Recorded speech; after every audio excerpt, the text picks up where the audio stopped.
Thank you. Yeah, again, thanks, Pete. Thanks for letting me come on and share our experiences of the EOT, and thanks very much, Oliver, for allowing me to do that as well.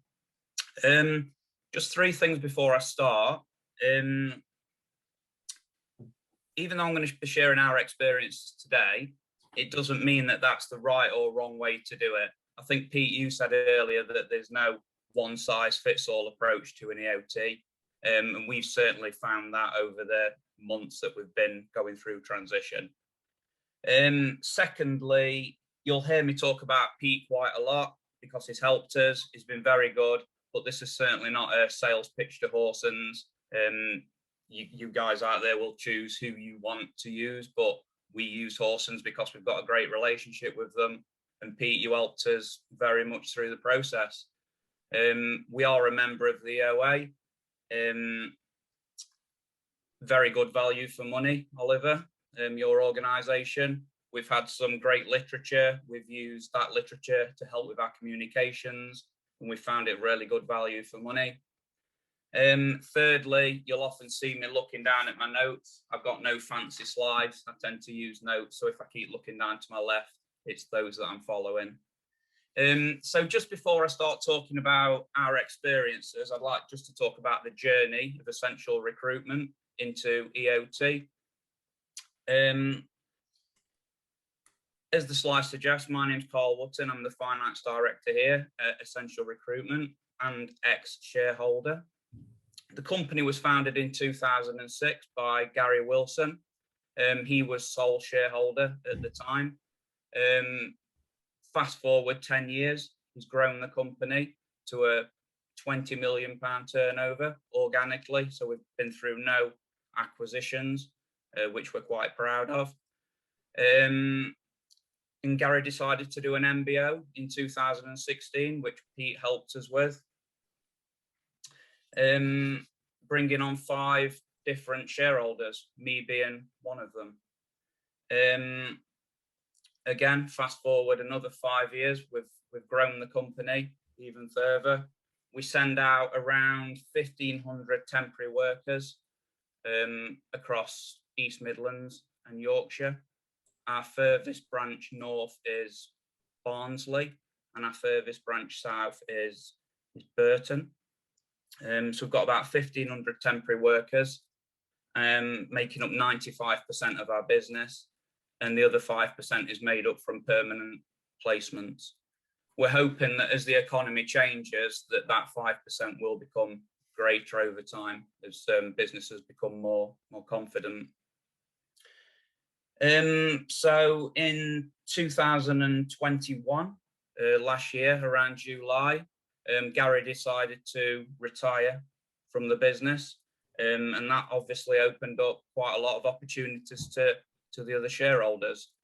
And it's quite funny because in that same week, Pete and our bank manager both rang me to discuss EOTs, and I think that was unprompted, which was just fate, I believe.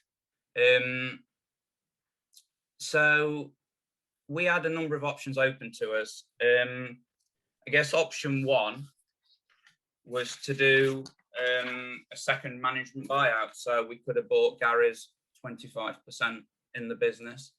That was quite attractive to us at the time.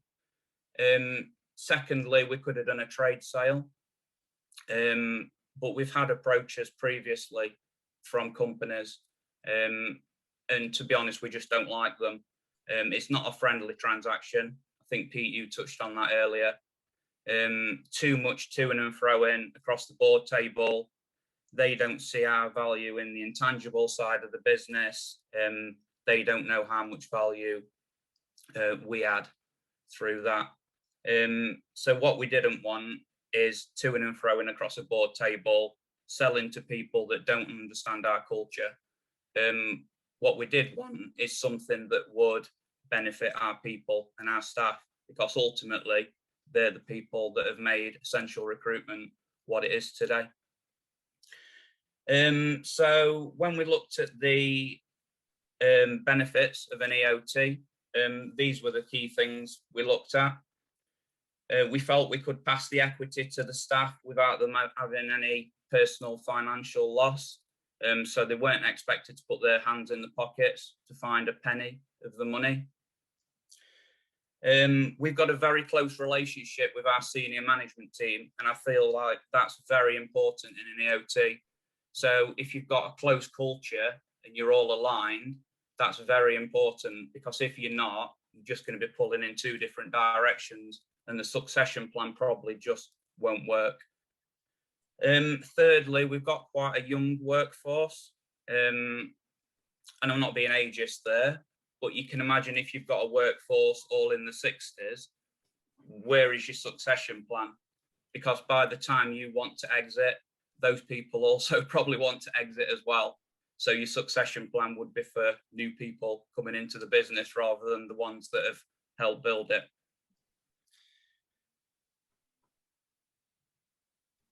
Something that was very important to us indeed was the security of our people's jobs. If we did a trade sale, I couldn't look at these people in the eye and hand on heart say that you're going to be kept in a job permanently, because if I sell the business, I don't know the people that are coming in, if they want to keep our staff or bring in their own. And that's something, to be honest, that would have absolutely crippled us. You know, we sell a business and the culture and the people disappear. That's not what we wanted. And with the EOT, that gives our staff long-term security. And that's something that was really important to us. I've already touched on that it's a friendly transaction. There's no back and forward over the board table. It's something that Pete mentioned earlier. And I think it's something that other companies that have transitioned try not to touch on, but it is the tax-free element.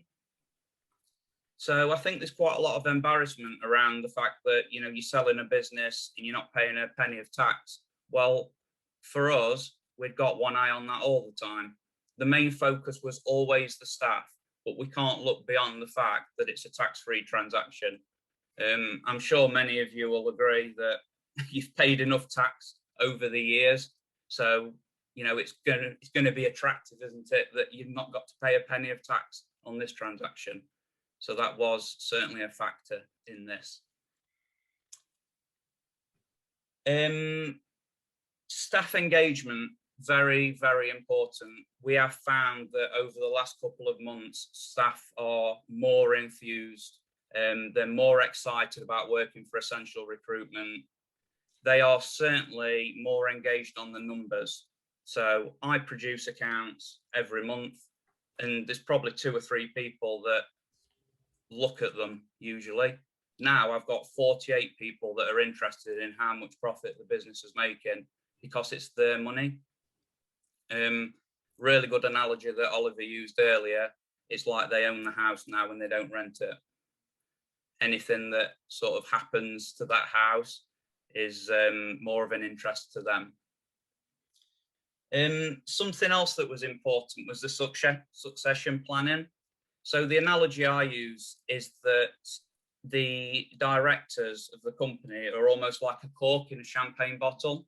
And Pete will have heard this analogy before, that until you take that cork out of the bottle, the bubbles in the bottle, who are the staff, they're not able to move around, because the company just cannot get big enough to satisfy people's needs in the business. We've got a senior management team now that are very, very ambitious. And without doing the EOT, we just couldn't grow big enough to satisfy them. But now we've done that, they all can see where they're going. The directors have got a 5-year exit strategy, and we are currently passing on our knowledge to those people for them to take the business forward, which I personally love. We've managed to get some money out of the business. We get to keep our jobs for 5 years, and we get to pass on the knowledge that we've learned over those years and pass on the culture, which you can't do with anything else. So the EOT has been absolutely fantastic for us in that regard.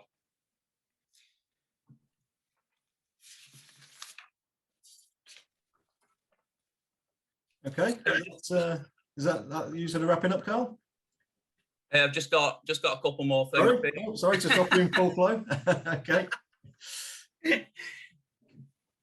Yeah, so just in terms of the communication, we've heard quite a lot of companies that just do an EOT and then communicate it to their staff when it's finished. What we wanted to do from the outset was we wanted to be fully transparent in our approach.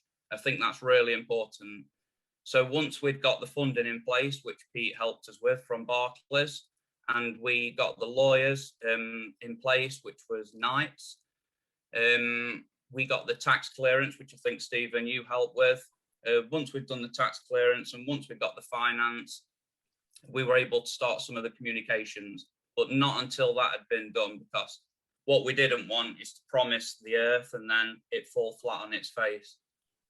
So what we did is once we've got those two pieces in place, we started appointing trust members, of which there were 6 of them. The reason for that was because there's 5 directors, so we wanted to show a passing over of control. So we do have 11 people around our board table each month, which is quite heavy. But in order to show that loss of control, that's what we needed to do. And then over the next few months, we started to sort of pass the communication around to staff, ending with a big event at Castor Hotel in Chesterfield, where we dropped the balloons and put the bells and whistles on. And I think it landed really well. I think, Pete, you'll agree with that. You were there. It landed really well. And I think finally, just since we've done the EOT, I've heard our managing director split the workforce into 20, 60, 20. And what that means is there were 20% that were just really excitable. So these are the sort of people that I think if you threw them a pound coin, they'd be really excited. You've got 60% that have got apathy. So they were just, yeah, whatever, we'll carry on, we'll make the business what it is. And then you got 20% that just don't like change. So they questioned everything we did. They'd got concerns. They wondered why we were doing it now. But over time, those 20% have gone into the 60%. And yeah, everything's great.